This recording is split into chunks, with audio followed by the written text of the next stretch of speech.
Hi guys, welcome to the new video and I hope you all are doing well. और इस video में हम लोग discuss करेंगे हमारी journey from India to masters in data science. जैसे हमारा प्रोफाइल क्या था, हमको हमारा सीजीपीए क्या था, आइल्स क्या थी, आइल्स में क्या बैंड आया और रिक्वायरमेंट प्रोसेस और हमारा एक्सपीरियंस जो हम एप्लीकेशन से वीज़ा आने तक और यहाँ जर्मनी आके अभी क्लासेस कर रहे हैं तो वहाँ तक। तो ये हमारा एक्सपीरियंस क्या था ओवरऑल, तो वो हम लोग शेयर करेंगे आपसे।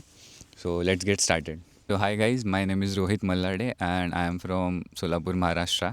और मैंने किया है मेरा bachelors in computer science and honours in data science.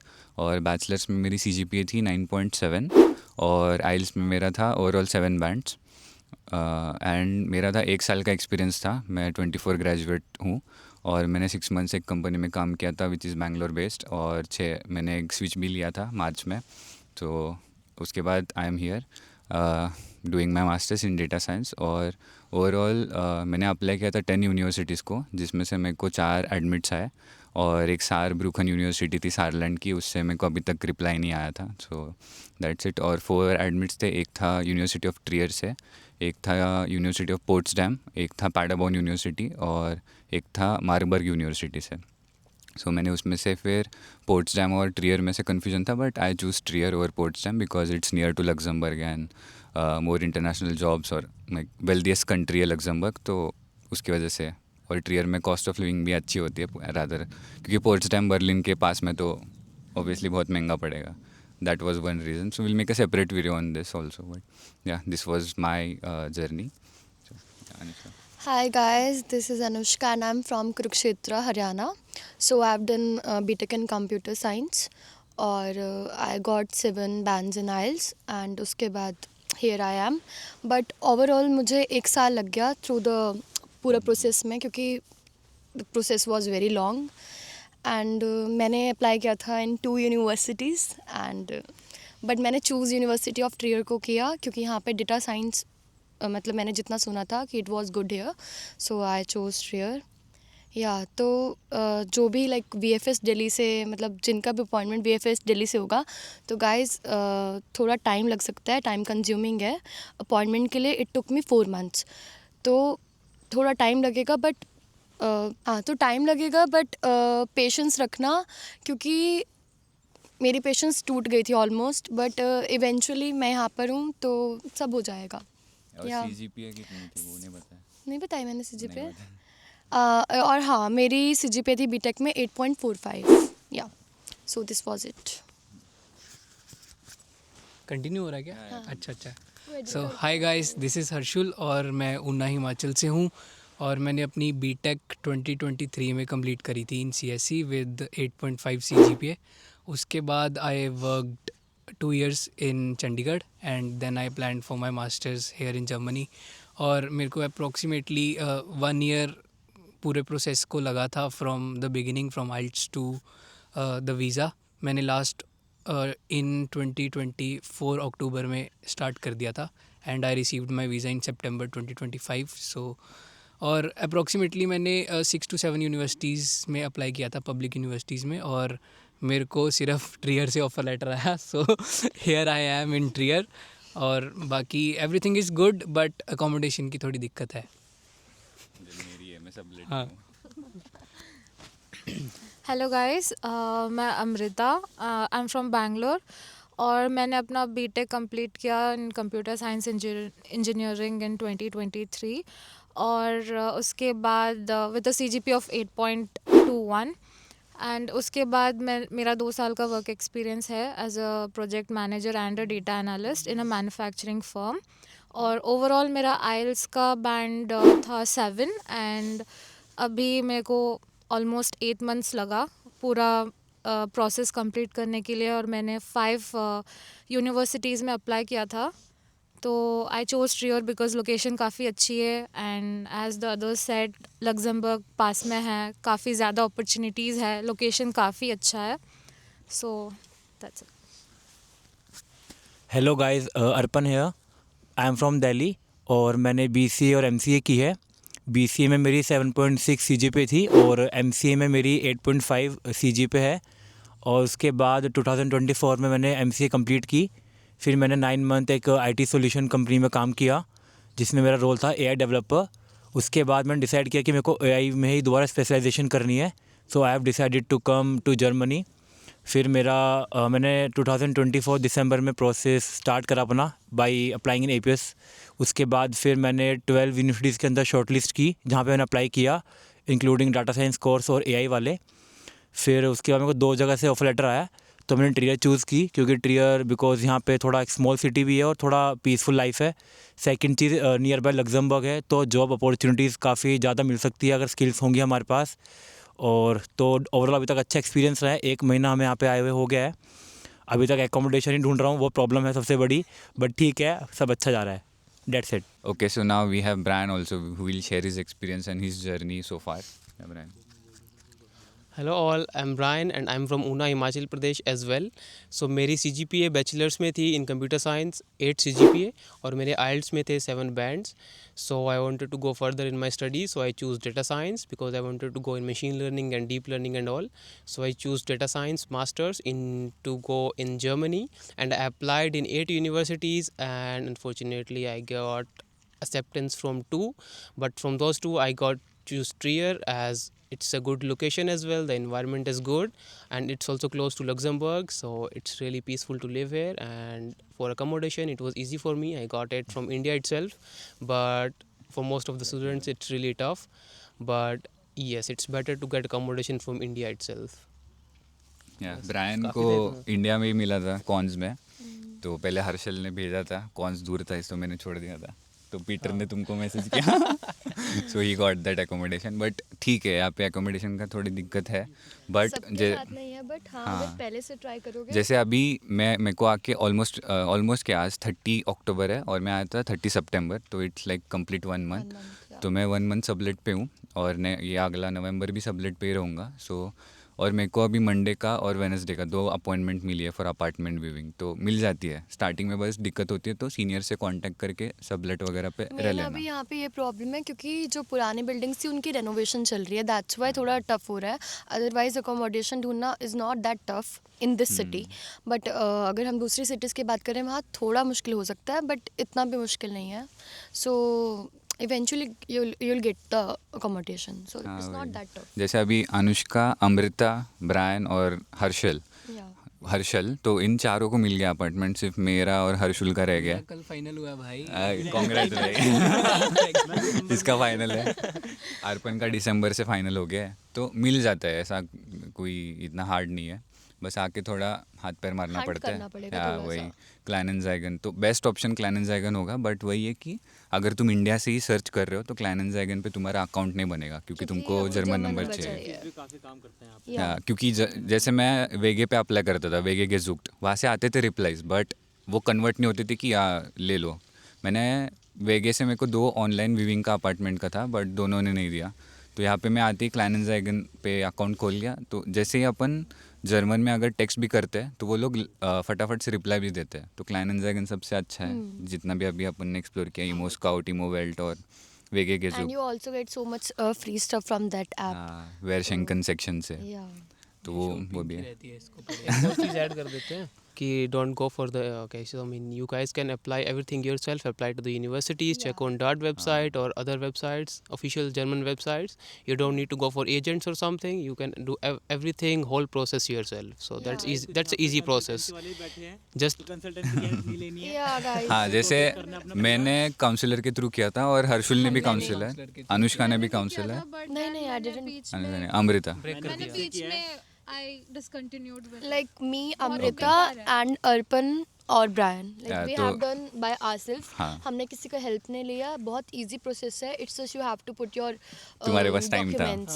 they were Yeah. बहुत वेले सी मैं Guys. ऑफिस जाना था तो हाँ, guys, it's very easy. आप खुद अप्लाई कर सकते हो। It's just you have to put all your documents till graduation. तो नहीं, सही में इजी है बहुत। it's very easy. ज़रूरी नहीं है you have to go to the consultancy.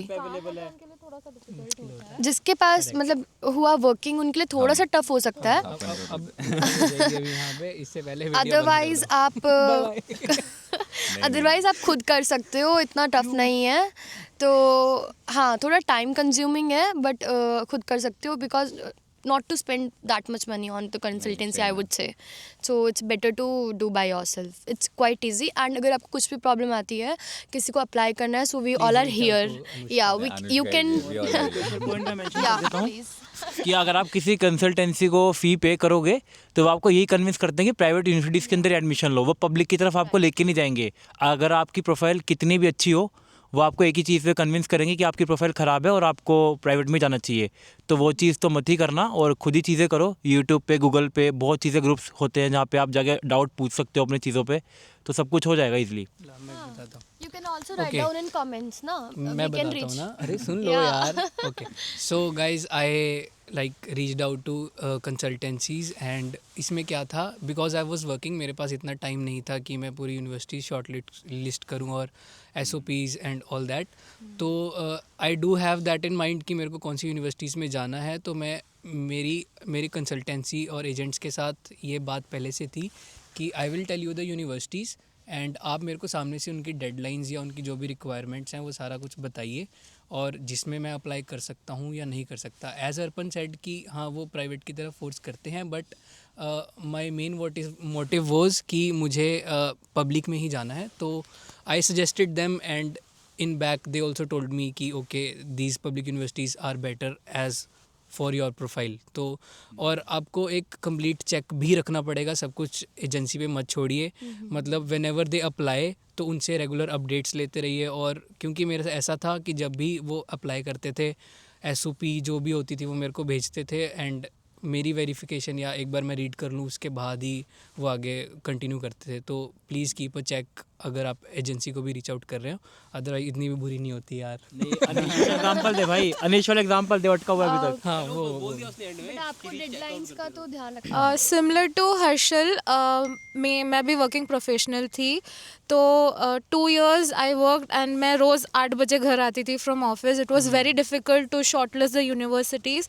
So then I shortlisted few consultancies, but initially उन्होंने मेरे को हेल्प तो किया था, बट जब मैंने देखा कि SOP and all of that वो बोले कि वो खुद कर देंगे, बट बहुत गलत था। मतलब जो भी डॉक्यूमेंट्स वो अपने साइड से बना रहे थे, स्टेटमेंट ऑफ पर्पस जो भी है, मोटिवेशन लेटर एंड ऑल, वो बहुत ही उल्टा सीधा था। And then I decided to discontinue. फिर मैंने खुद से किया, मैंने कम्प्लीटली उन पे रिलाई नहीं किया।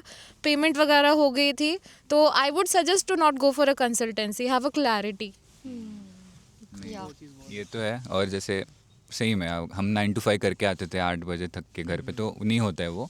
अगर आप ऐसे हो जो वर्किंग प्रोफेशन है, so you can take a consultancy, it's up to you, but we don't recommend it. Saturday Sunday भी रिसर्च कर लिया 4-5 घंटा तो हो जाएगा। But आप हमें भी reach कर सकते हो, like in comments we can also help you out. Sure. And there is also Instagram page I have created only for you, so that you can ask questions that। और वह पूरा experience हो गया हम सबको। वीज़ा का भी है, Visa, Delhi VFS भाई सबसे Guys, it took me 4 months for an appointment. Like I तुम्हारा तो started my summer था। process in I got my admission letter in January and मैं यहाँ पे अक्टूबर में आई हूँ just because of VFS Delhi। तो मुझे पूरे 4 months लगे अपॉइंटमेंट के लिए and then 1 month to get the visa। तो VFS Delhi थोड़ा टाइम लेती है, but guys hope मत छोड़ना, जो होगा एट लास्ट अच्छा ही होगा। बट या पेशेंस रखना थोड़ा। एंड VFS दिल्ली का हमारा एक्सपीरियंस सबका ज़्यादा अच्छा नहीं है, आई गेस। 2 महीने में आगे, नहीं, बट स्टार्टिंग में डर था। या बट मैं गाइज एक सेमेस्टर पूरा लेट हूँ just because of my appointment. वो ले आई सकते वॉज हो, deferment है एडमिटेड। ना? या you can also take defer, मैंने भी डिफर लिया था। एंड गाइज एक मतलब गलती मत करना, मैंने एनरोल कर दिया था। सो उसकी वजह से क्या हुआ, मेरी जो पहले समर सेमेस्टर की फ़ीस थी वो वेस्ट हो गई। तो एनरोलमेंट मत करना, दैट्स इट। या इसमें एक स्पेशल पॉइंट बताना चाहूँगा मैं, ये भी डिपेंड करता है कि आपकी यूनिवर्सिटी में आप किस में जा रहे हो, क्योंकि हर कोई यूनिवर्सिटी ये डिफ़र नहीं करती है, वो आपको कैंसिल भी कर सकती है। तो आप वो चेकआउट का आपको खुद करना पड़ेगा वेबसाइट पे, या फिर आपको ईमेल करनी पड़ेगी, इनसे पूछना पड़ेगा कि क्या सीन रहेगा आपकी यूनिवर्सिटी का, तो उस हिसाब से आप डिसीजन लेना। या Brian wants to say something. या अगर आपने लिस्ट बना ली यूनिवर्सिटीज़ की सभी की, तो कुछ यूनिवर्सिटीज़ में एप्लीकेशन फ़ीस रहती है, कुछ यूरोज़ या कितनी भी रहती है। तो मेक श्योर कि अगर आप किसी भी यूनिवर्सिटी में एप्लीकेशन फ़ीस के साथ अप्लाई कर रहे हो, तो अपने बैचलर्स के क्रेडिट्स आप मास्टर्स के साथ रिक्वायरमेंट जितनी भी मास्टर्स में है उसकी क्रेडिट्स की, बैचलर्स में इतने क्रेडिट्स चाहिए, इतने चाहिए, वो सारे आप सेटिस्फाई कर पाओ, नहीं तो आपकी फ़ीस वेस्ट हो जाती है, वो प्योरली रिजेक्शन ही आएगा बाद में। तो कुछ भी क्रेडिट्स 1 क्रेडिट 5 क्रेडिट कम रहते हैं तो वो रिजेक्शन ही आएगा। तो मेक श्योर आप अपने क्रेडिट सेटिस्फाई करो मास्टर्स की रिक्वायरमेंट्स के लिए। जैसे अभी कंपटीशन बहुत बढ़ गया तो रिक्वायरमेंट्स फुलफिल करना और उसके ऊपर से और अच्छी प्रोफाइल होना ये बहुत ज़रूरी है। यूनिवर्सिस्ट के थ्रू अप्लाई कर सकते हो, और जैसे हमारी जो यूनिवर्सिटी है वो हमने मतलब मेन पेज से ही अप्लाई किया है, अब या पोर्टल से, तो यहाँ पे कोई नीड नहीं थी कि यूनिवर्सिटी के हमने थ्रू अप्लाई किया। एंड मेक श्योर गाइस थोड़ा A1 जर्मन सीख कर आओ। A1 से क्या होगा, A2 थोड़ा करके है सा तो भी नहीं समझ रहे हैं। बेसिक सीख कर हाँ, आओ। और जर्मन कितना किया है तुम लोगों ने? या Like, A2 सब ने A2 करके है, सब या ने। नहीं मैं एक्सेप्ट ब्रायन ने कुछ नहीं किया, ब्रायन यहाँ पे क्या करेगा? बट गाइस यहाँ पे जर्मन कितना बहुत किया है? इंपॉर्टेंट है। अच्छा, ये ब्रायन और हर्षुल ऐसे ही आ गए। मैं बताता हूँ। मैं A2 के बीच में छोड़ के आया हूँ, A1 आती है और A2 कर रहा था मैं। तो गाइस देखो, मैंने जर्मन बिल्कुल भी नहीं सीखी थी, मैं बस डुओलिंगो के भरोसे यहाँ तक आया था। बट हाँ, यहाँ आके जो आपने थोड़ी बहुत भी पढ़ी होगी उसका बहुत फ़ायदा होता है। तो इट्स बेटर अगर आप सीख सकते हो इंडिया से तो सीख और के आओ एक और एटलीस्ट चीज़, A लेवल। कि कुछ यूनिवर्सिटीज़ में जर्मन मतलब नेसेसरी है, जैसे यहाँ पे हॉक्सुल है ट्रियर में, तो वहाँ पे B1 कंपलसरी है। हमारी यूनिवर्सिटी में नहीं था, तो आप ये भी सर्च करके आना कि आपकी यूनिवर्सिटी में लैंग्वेज की कितनी मतलब नीड है। फॉर बैचलर्स तो इट इज़ इम्पॉर्टेंट, तो for bachelors you will have to learn the language, but हमारी यूनिवर्सिटी में नहीं था, तो बट बेसिक करके आओगे तो उतना अच्छा है आपके लिए। या और एक चीज़ एक बार कंप्लीट करता हूँ कि अगर तुम डेटा साइंस को अप्लाई कर रहे हो तो मेक श्योर कि आपका बैकग्राउंड भी डेटा साइंस हो या फिर कंप्यूटर साइंस। ऐसा नहीं कि ENTC ECT जो इलेक्ट्रॉनिक्स होता है उसमें से आप यहाँ पे आ रहे हो, आ सकते हो, ऐसा नहीं कि नहीं आ सकते, बट वर्क एक्सपीरियंस फिर ऐसा रेलेवेंट होना चाहिए कि तुम ECE से पास आउट हो रहे हो but you have like 2 years 3 years of work experience in data science और business analyst something that kind of role, तो आ सकते हो ऐसे। और बहुत लोगों ने ऐसा पूछा कि BCA के बाद आ सकते हो, तो we have example, Arpan BCA करके MCA करके फिर अभी मास्टर्स आ रहा है। तो BCA से डायरेक्टली आ ही नहीं सकते हो क्योंकि क्योंकि BCA 3 years का डिग्री है और अगर तुमको At least masters you should करना है have 4 years 4 of years of degree. Degree, और अगर तुम अभी 7th सेमेस्टर में भी हो BTech के जो 4 साल का कोर्स है, तो you can apply still based on your 7th semester marksheet, transcript college से ले लेना, प्रोफेसर से LOR ले लेना, SOP खुद से बना लेना, फिर अप्लाई कर देना, हो जाएगा। और अगर आपको ट्रियर यूनिवर्सिटी में अप्लाई करना है तो समर सेमेस्टर की डेडलाइन नहीं, स्टार्ट हो रहा है 15 नवंबर से। सो मैं उसका लिंक भी डिस्क्रिप्शन में दे दूंगा, so you can check that out. 15 नवंबर से एप्लीकेशन प्रोसेस स्टार्ट हो रहा है, सो तुमको अप्लाई करना है 15 नवंबर से, सो दैट तुम अप्रैल में जाके यहाँ पे आके पढ़ सकते हो in summer semester. So usually Germany में 2 इंटेक होते हैं, एक होता है समर सेमेस्टर, एक होता है विंटर सेमेस्टर। विंटर स्टार्ट होता है अक्टूबर में, समर स्टार्ट होता है अप्रैल में। तो वो 2 चीज़ें हैं। Okay guys, so this was it for this vlog. और यहाँ पे हमने हमारा एक्सपीरियंस मतलब हमारी जर्नी डिस्कस की थी। और जैसे अभी तुम अगर स्टार्ट भी कर रहे हो, जैसे if you are dreaming of studying in Germany, so first is university short listing. सो उसके लिए हम जैसे मेरे पास 30 यूनिवर्सिटीज़ की लिस्ट है फॉर डेटा साइंस, तो वो मैं डिस्क्रिप्शन में शेयर कर दूंगा, drive link, you can download that and use that. मैंने भी वही किया था, उसमें से ही मैंने 10 अप्लाई किए थे, so which is best for data science. और जैसे APS सर्टिफिकेट भी एक नया इंट्रोड्यूस हुआ था इस साल से, सो मेक श्योर कि आपका APS सर्टिफिकेट भी टाइमली आ जाए, तो उसके हिसाब से अप्लाई कर देना। अगर आप विंटर इनटेक टारगेट कर रहे हो तो आई वुड से लाइक 10 महीने पहले अप्लाई कर देना एप्लीकेशन से। अगर लाइक विंटर इनटेक आ रहे हो तो मोस्टली मार्च से चालू हो जाता है, और अगर समर 2026 के लिए टारगेट कर रहे हो तो नवंबर से स्टार्ट हो जाते हैं एप्लीकेशंस। और ट्रियर का स्पेसिफिकली 15 नवंबर से स्टार्ट हो रहा है, उसका भी मैं लिंक डिस्क्रिप्शन में शेयर कर दूंगा, वहाँ से आप रिक्वायरमेंट्स और सब कुछ चेक कर सकते हो। So yeah this was our journey from India to Germany in data science. Also Arpan जैसे NLP में है, सो अगर नेचुरल लैंग्वेज प्रोसेसिंग पे भी वीडियो चाहिए उस कोर्स के related, so please comment below, I will share that also. या तो इस अर्पण का भी यूनिवर्सिटी शॉर्ट लिस्टिंग का जो एक्सेल शीट था वो भी डिस्क्रिप्शन में मैं डाल दूंगा, you can refer that also. और यही था जो हमने डिस्कस किया. अगर आपको कोई डाउट्स है so please comment below so that उस पर रिप्लाई कर देंगे या फिर हम लोग उस पर एक सेपरेट वीडियो भी बना सकते हैं. हाँ, सेपरेट वीडियो बना देंगे. अगर आपको हाँ. कोई डाउट आता है या किसी भी चीज़ में आपको कोई प्रॉब्लम हो रही है, कोई चीज़ समझ नहीं आई या फिर किसी प्रोसेस में कोई डाउट है, तो आप कमेंट में डाल देना, उसके ऊपर अलग से वीडियो बना देंगे. हाँ. And also specifically for doubts on questions मैंने एक इंस्टाग्राम चैनल भी बनाया है, but I don't post there often, मतलब कुछ भी पोस्ट नहीं किया है. So it's Rohit in Germany Instagram पे. So you can follow me there also. मैं वहाँ पे रिप्लाई करता हूँ अगर मैंने कमेंट्स में अगर नहीं रिप्लाई किया तो. सो या this was it for this vlog, and I hope you really enjoyed this, and hope it is very informative for you all, and wishing you all the best for your applications. अगर आप आ रहे हो Germany में तो yeah all the best and ऑफ विडर्सन. Auf Wiedersehen. Ciao. Bye.